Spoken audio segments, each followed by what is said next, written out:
Oke, Pak, sebenarnya robot trading ini apa sih? Gue nggak ngerti deh gitu. Ngapain lu tiba-tiba ngomong robot trading coba? Enggak gini, karena belakangan itu rame banget yang namanya robot trading. Katanya yang apa itu tipu-tipu lah kayak gitu. Terus hari ini juga di Kontan, bukan hari ini sebenarnya. Ini kapan? Beberapa hari lalu ya? Beberapa hari lalu. Hari Kamis tanggal 10 Februari 2022. Ini HL-nya adalah robot trading sedot dana publik triliunan rupiah. Nah, ini kayak berarti ada something nih, ya kan? Apa itu robot trading? Betul, gitu. Ini karena yang nulisnya Yono Triatmojo, kita panggil aja. Oke, sip. Oke. Ini sama-sama di Tri ya. Mungkin nyapanya beda aja deh. Lu lihat gue mukanya kemana nih? Tri-nya ke sana berarti Yono Triatmojo. Kalau yang sini Tri Sulistiawati.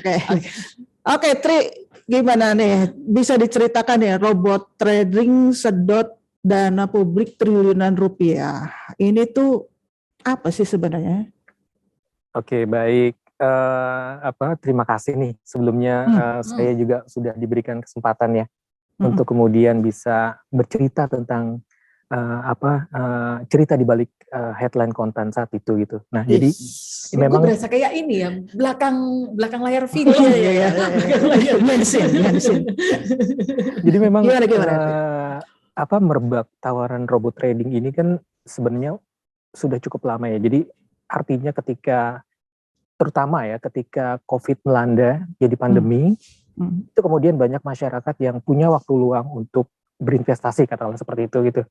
Mereka punya banyak waktu luang dan kemudian memilih investasi apa yang kemudian mereka dapat di internet melalui tawaran dari kolega, teman kerja, keluarga bahkan. Nah, cuma masalahnya kan terus investasi yang seperti apa, bagaimana legalitasnya itu kadang-kadang terabaikan. Nah, terlepas dari itu ada fenomena robot trading yang kemudian mencuat karena pertama dipicu oleh pengumuman Bapepti saat itu sekitar tanggal 2 Februari kalau nggak salah, mereka mengumumkan sepanjang tahun 2021 telah menerima laporan dan telah memblokir 1.222 situs penawaran investasi. Siaran parsa ya? Betul, terdiri dari sekitar ada yang berupa binary option, opsi biner, dan juga ada robot trading.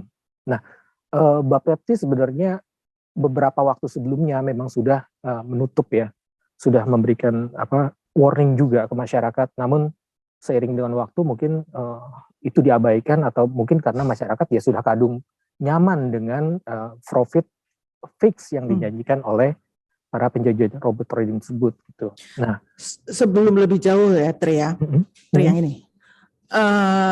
Gue mau nanya, ini kan investasi ya, tawaran investasi ya? Iya. Bisa tolong diterangkan nggak? Kenapa ada Bapepti, kenapa ada OJK? Oke, baik. Di Indonesia itu investasi itu kemudian ada otoritas yang menaunginya gitu, yang mereka memplototi bagaimana para pelaku perusahaan yang menawarkan mereka bisa menawarkan dengan sesuai dengan aturan yang berlaku, dan ujung-ujungnya otoritas punya misi untuk menyelamatkan, artinya untuk investor ya betul, investor agar mereka dananya itu tidak terjeblos ke investasi abal-abal. Nah, kemudian ada OJK. OJK ini ranahnya kan di sektor pasar modal, terus ada di dan beberapa produk lain. Dan kalau untuk Bapepti itu di ranah komoditas, terutama yang perdagangan komoditi seperti forex, ada derivatif ada indeks, betul, derivatif. Dan kedua otoritas ini kemudian yang memberikan izin kepada perusahaan-perusahaan yang kemudian akan bergerak di bidang investasi tersebut gitu. Bapepti sudah mengeluarkan pengumuman bahwa mereka tidak legal, tapi masih jalan. Mereka masih jalan. Ada banyak penawaran di situs-situs yang kemudian menawarkan. Ini kan karena mungkin ini dibentuk oleh para leader-leader ya, karena beberapa skema juga lewat multi level marketing dan karena untuk menjaring konsumen member yang lebih banyak, tentunya mereka membuat situs-situs yang kemudian itu untuk memperkenalkan apa produk yang mereka tawarkan. Jadi 1222 ini situsnya ya, Tri ya? Betul. Bukan entitasnya ya? Bukan. Jadi satu entitas itu bisa puluhan situs, karena itu terdiri situsnya, dari aplikasinya. Betul. Iya. Nah, katanya temen lu ada yang kena, Tri? Temen gue ada yang kena gitu. Ada yang gue tahu sih ada 2, tapi angkanya nggak gede gitu, karena dia kayak cuman kayak titip, kayak main bareng kayak gitu aja. Tapi sebenarnya tadi Mas Tri kan ada sebut ini dibawa oleh para leader. Nah, ini maksudnya para leader yang akhirnya mereka bisa meyakinkan banyak orang. Ini leader-leader macam apa sih? Ya, karena ini sistem yang skema multi level marketing, tentunya mereka yang pertama kali masuk dekat dengan pendiri, owner, tentunya mereka punya informasi lebih awal ya, dan mereka inilah yang membangun bisnis ini dari awal gitu. Nah, seiring berjalannya waktu, leader-leader ini kan kemudian mempunyai downline yang kemudian kaki-kaki itu kemudian bisa berapa tahap, dan akhirnya mereka mencapai posisi yang cukup tinggi ya. Ada istilahnya tuh kalau di beberapa penawaran itu mereka disebut panglima lah, disebut ada istilahnya panglima seperti itu. Jadi itu memposisikan posisi mereka yang di level sangat atas kayak gitu. Nah, itu juga pastinya akan sangat berpengaruh terhadap bagi hasil yang mereka peroleh, karena mereka tentunya mendapat keuntungan dari setiap downline dan kaki-kaki ke bawahnya yang bisa mereka rekrut. Nah, Mas, tapi gue masih kayak belum tadi kan sempat emang disebutin robot trading, binary option kayak gitu kan. Nah, mungkin bisa lebih bahasa gampangnya deh gitu, robot trading. Ini robot trading tuh di kepala gue tuh kayak software. Betul. Bener nggak? Betul. Bener Robot trading itu kan gitu. sebenarnya dia alat bantu sebenarnya. Dia alat bantu.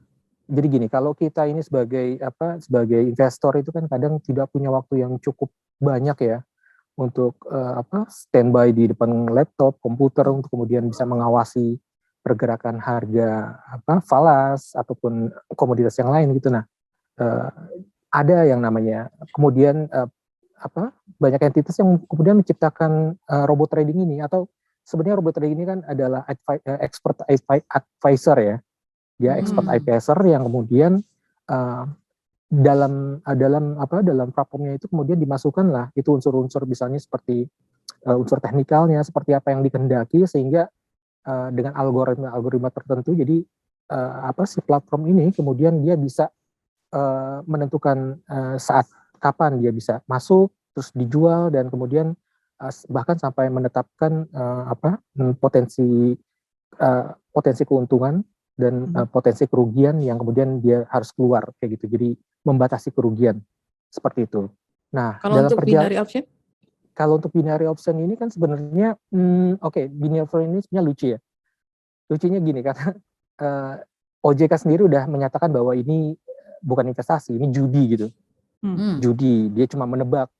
Dia menebak naik turun. Benar atau salah, ya naik atau turun. Misalnya ada dia percaya ini bakal bullish, dia ambil posisi call, tapi kalau ini bearish, dia akan ambil put. Nah, cuma hanya 2 itu, menebak turun naik. Bagaimana caranya? Kemudian yaitu mereka memasang taruhan, ibaratnya kalau kita bicara ini judi, mereka memasang taruhan dalam nominal tertentu. Kalau misalnya mereka untung, mereka akan dapat keuntungan sebesar, let's say katakanlah yang beberapa wawancara yang saya lakukan sekitar 10-20% dari nilai duit yang mereka pertaruhkan. Tapi ketika mereka kalah atau tidak tepat tebakannya, maka seluruh nilai investasinya yang dia pertaruhkan akan hilang. Seperti itu. Saya mau nanya dong, sebenarnya di antara daftar yang kemarin dibilang semuanya tuh nggak legal itu sebenarnya izin apa ya mereka dapatkan sebelumnya? Atau memang sama sekali nggak ada izin, tapi mereka ngaku-ngaku atau gimana? Oke, beberapa kasus terutama yang besar yang kita lihat dan kita cermati ya, itu mereka izinnya karena bergerak di bidang multi level marketing, mereka izinnya namanya itu SUPL, surat izin penjualan langsung. Surat izin usaha penjualan langsung. Nah, itu dikeluarkan oleh Kementerian Perdagangan. Nah, berbekal dari itu kemudian mereka melakukannya itu karena ada yang modelnya itu mereka kayak menjual e-book atau menjual saya tadi bilang EA ya, expert advisor kreator. Jadi semacam cara untuk membuat robot trading gitu. Nah, artificial intelligence ini ya. Betul. Nah, tapi EA robot trading yang mereka di buku panduan itu yang bisa mereka buat itu kan tentu kualitasnya itu yang akan menentukan berhasil atau tidaknya. Nah, karena terkendala itu, maka kemudian si entitas ini kemudian menggandeng kerjasama dengan sebuah perusahaan misalnya dari yang kami teliti itu dari Singapura. Saya tidak usah sebut namanya ya, mungkin bisa dibaca di konten nanti. Betul. Nah, mereka itu kemudian si pembuat robot trading ini kayak memberikan cuma-cuma, tapi mereka punya kerjasama eksklusif dengan si penjajah e-book ini. Nah, mereka dua entitas ini melakukan kerjasama eksklusif.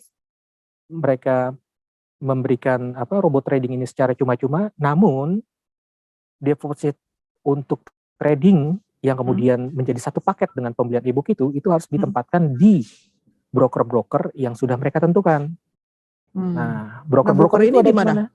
Ada di luar negeri. Jadi mereka itu bukan broker dalam negeri, dan Bapepti melihatnya itu sebagai broker yang ilegal. Ilegal dalam arti gini, mungkin saja di negaranya itu mereka mendapat izin ya, izin sebagai pialang berjangka, sebagai broker gitu ya.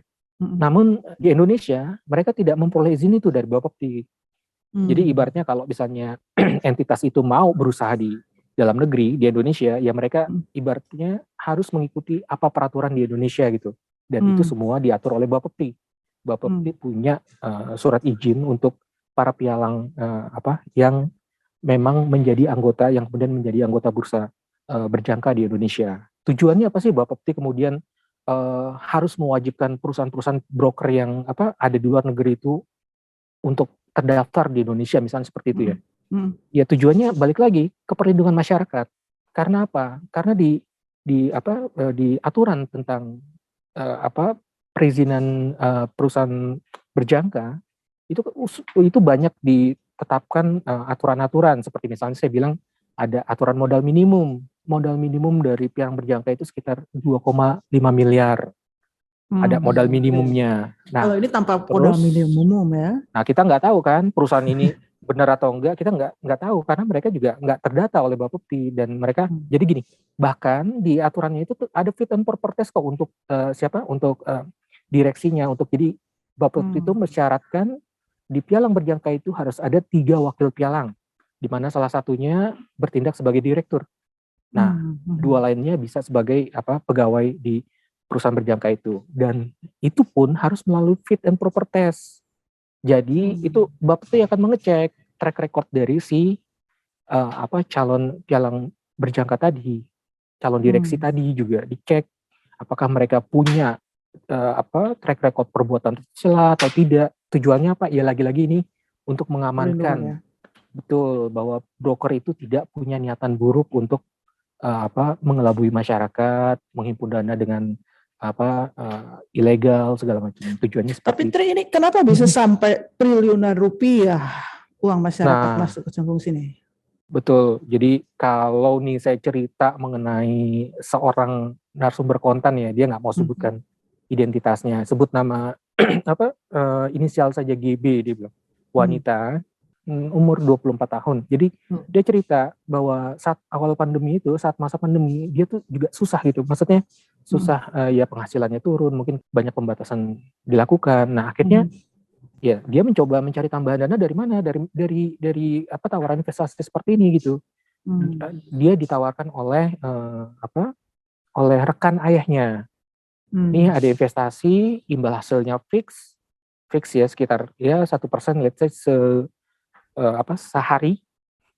Dan itu kemudian ya membuat dia ya cukup gimana ya, nggak ada pilihan, bukannya nggak ada pilihan, tapi ya ini cara dia untuk menambah pendapatan keluarganya dia, karena dia anak pertama, dia harus membantu perekonomian keluarga. Akhirnya dia dengan bermodal katakanlah 9 juta gitu, dia kemudian masuk ke tawaran tersebut.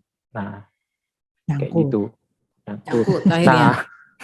ya dalam perjalanan waktu dia cukup kaget ketika Bapepti, ya ketika akhirnya situsnya itu kemudian dia tidak bisa lagi menggunakan platform itu karena kemudian ditutup ya. Nah, sebentar. Kalau mau balik lagi ke robot trading ya, gitu kan. Tadi kan ada hubungannya dengan EA kayak gitu, dan ini software gitu. Itu pasti kan yang di bayangan gue itu mahal. Pasti mahal banget untuk meng-create itu tuh pasti mahal banget ya kan. Nah, sebenarnya masuk akal nggak sih saat memang ada tawaran lu investasi ke gua hanya dengan 9 juta modal lu masuk, lu bisa dapat kayak tadi ya. 1% per hari. Betul, dapat profit 1% per hari, it means dalam 30 hari lu dapat 30%. Iya kan? Gimana tuh, Mas? Jadi yang namanya platform dari robot trading ini ya, ini kan ya balik lagi ke kualitasnya itu ya tergantung bagaimana si pembuat ini memasukkan algoritma atau detil-detil teknikal yang mendekati apa yang ingin dicapai dari robot trading ini ya. Nah, dari hasil saya bicara dengan beberapa teman, itu jadi modelnya gini, si robot trading ini kan ditawarkan oleh pihak ketiga ya.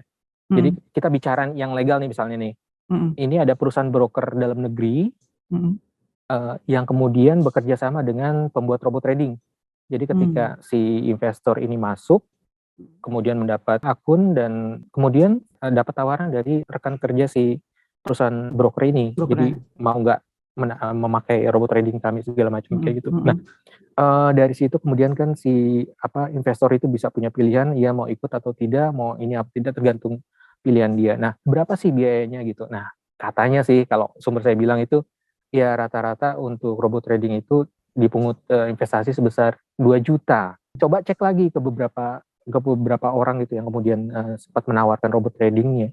Dari beberapa artikel juga kami lihat itu memang tawarannya itu ya sekitar segitu, sekitar 1,5 2 juta. Nah, itu. Itu beli putus maksudnya, Tre? Iya, beli putus.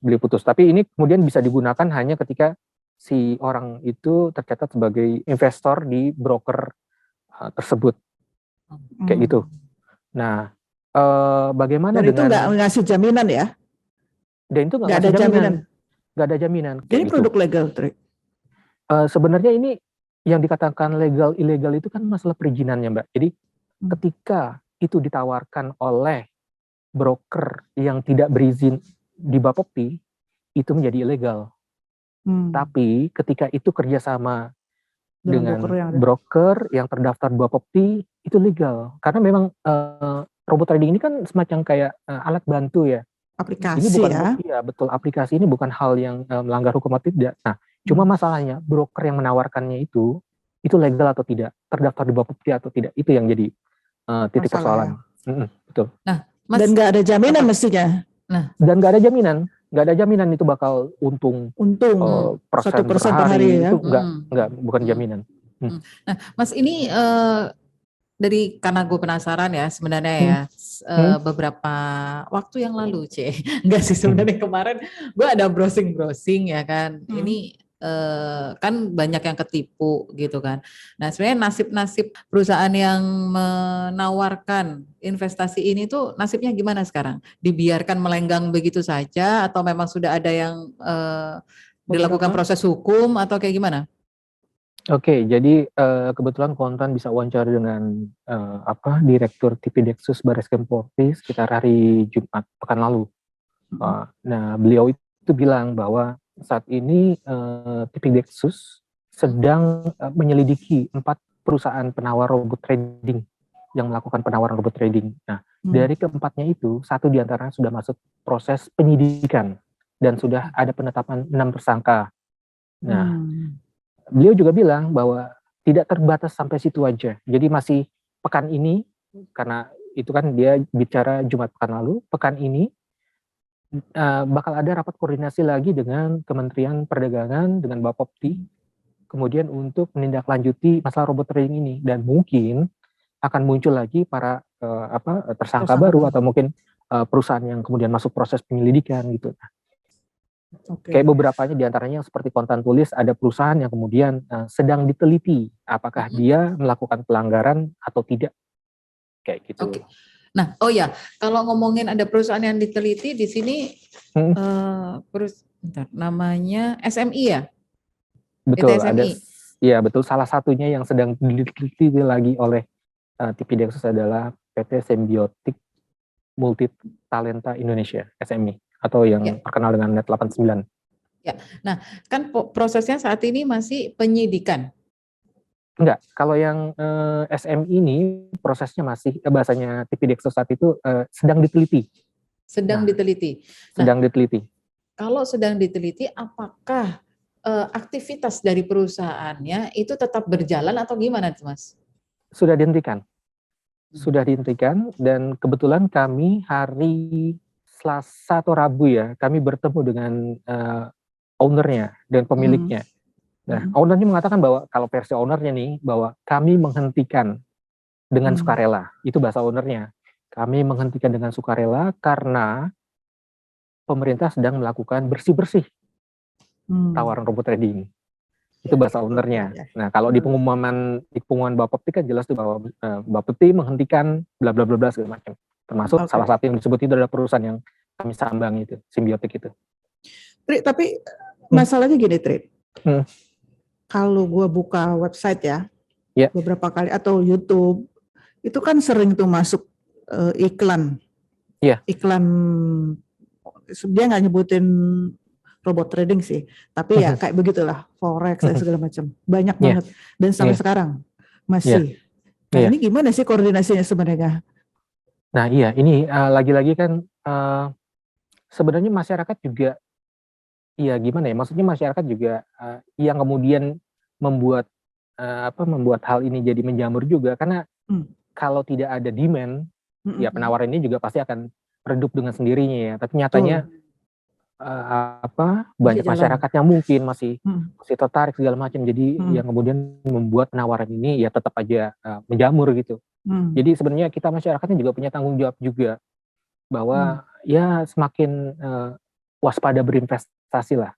Ada 2L, cek legalitas dan cek logisnya seperti apa, legalnya seperti apa, terus logisnya itu masuk akal nggak sih imbal hasil yang ditawarkan oleh mereka, apalagi kalau udah menjanjikan fixed return, wah itu hati-hati. Tidak ada investasi menjanjikan fixed return. Betul. Dan semakin besar resiko investasi, tentunya semakin tinggi risikonya. Itu udah hal yang lazim, betul. Oke. Tapi relate sih sama yang lo bilang, kalau lo buka YouTube kan itu masuk banyak iklan gitu. Gue sempet ngecek di Instagram ya gitu, beberapa medsos dari perusahaan-perusahaan yang bisa dianggap bisa dianggap ilegal sih, yang memang sudah dikatakan ilegal gitu, mereka tuh masih sering update loh. Gue nggak mau ngesebut salah satu namanya, tapi dia terakhir update itu kemarin. Ya walaupun kolom komennya dimatiin ya gitu. Cuman maksud gue kan ya masih beroperasi. Betul. Nah ini tuh jadi ya gimana ya? Jadi kayak kucing-kucingan masalahnya. Iya gitu loh. Betul. Nah ini kita di Indonesia ini punya lembaga ya, kayak misalnya kita punya Satgas Waspada Investasi ya. Jadi apapun bentuk investasi yang ditawarkan di negeri ini gitu, itu akan masuk pengawasan mereka gitu. Nah, masalahnya kewenangan dari Satgas sendiri, saya pikir ya itu kurang cukup. Karena apa? Kita coba lihat dasar hukum terbentuknya Satgas Waspada Investasi ya. Mereka itu dibentuk hanya berdasarkan keputusan Dewan Komisioner Otoritas Jasa Keuangan. Dengan dasar hukum yang seperti itu, saya pikir sih kurang kuat dalam arti apa ya? Terbukti mereka nggak punya dasar untuk melakukan penindakan. Yang mereka lakukan hanya menutup dan kemudian menghimbau masyarakat. Nah, siapa yang kemudian melakukan penindakan? Balik lagi, karena Satgas ini terdiri dari let's say katakan sekarang ada 13 lembaga, entitas dan kementerian yang kemudian bergabung di Satgas ini. Nah, akan diserahkan kembali lagi ke masing-masing entitas tersebut. Misalnya, kalau itu berhubungan dengan penipuan, nah nanti masyarakat bisa melakukan pelaporan atau pengaduan ke pihak kepolisian. Ya betul. Dan kalau itu di ranahnya misalnya perdagangan, nanti silakan Bapepti atau Kementerian Perdagangan yang kemudian melaporkan juga, ya, menutup. Betul. Nah, aku mau cerita sebenarnya mungkin sebagai contoh nih, mungkin bagus ya. Aku kayak di India nih. India itu dia punya otoritas yang SEBI ya namanya, otoritas semacam OJK-nya di Indonesia lah. Jadi tahun 2014 lalu bulan Agustus kalau nggak salah, itu mereka kayak merevisi undang-undang yang memberikan kewenangan terhadap mereka gitu ya. Nah dari undang-undang ini mereka itu bisa kok sampai kemudian melakukan ya kayak penyitaan, terus bahkan penuntutan terhadap perusahaan-perusahaan yang dinilai melakukan investasi ilegal. Mereka bahkan bisa menuntut loh. Betul, mereka bahkan bisa menuntut. Iya. Dan ya itu kalau misalnya mereka melihat ada perusahaan tawaran investasi itu nilainya pengumpulan dananya sekitar ditaksir lebih dari 100 rupiah itu sekitar kalau dirupiahkan itu sekitar 100-an miliar. Nah itu mereka akan masuk dan mereka bisa menindak, menutup. Itu tegas mereka. Alangkah baiknya jika kemudian Satgas Waspada Investasi ini sebenarnya diberikan kewenangan yang lebih tinggi gitu. Nah, mungkin satu suara semua ya, benar. Betul. Mungkin kita bisa contoh ambil BNN lah. Badan Narkotika Nasional itu saat ini BNN itu kan bergerak berdasarkan undang-undang dan mereka punya kewenangan untuk melakukan penyidikan. Nah, seperti ini kuat kayak gitu. Nah, kita harap nih si Satgas Waspada Investasi ini diberikan kewenangan yang lebih kuat. Karena ini kan investasi yang diduga abal-abal ini kan dalam sejarahnya di Indonesia aja udah ratusan triliun yang memakan korban ya. Ratusan triliun dana menguap gitu aja. Nah, kemudian kayaknya belasan tahun apa puluhan tahun jadi wartawan. Kerjanya itu mulu tuh saya. Kerjanya itu mulu, iya betul. Karena ya nggak pernah habis juga, ya mungkin karena memang ya sepanjang demand ada. Pasti produksinya masih akan terus ini. Seperti itu kira-kira. Oke, mungkin satu pertanyaan lagi nih dari gua. Kan tadi ada dibilang ada yang legal. Ya kan? Nah, mungkin bisa dikasih saran tips lah gitu kan. Sebenarnya kalau mau investasi di model investasi robot trading kayak gitu tuh kayak gimana sih Mas gitu? Oke. Pertama yang harus benar-benar dicek adalah legalitas dari brokernya sendiri ya. Di Bapepti itu sekarang banyak kok, ada sekitar 66 kalau nggak salah perusahaan pialang yang terdaftar resmi gitu. Nah dari mereka sebenarnya kita bisa lihat lah dari nama baik, terus dari track record mereka, kita bisa menjadi nasabahnya gitu ya.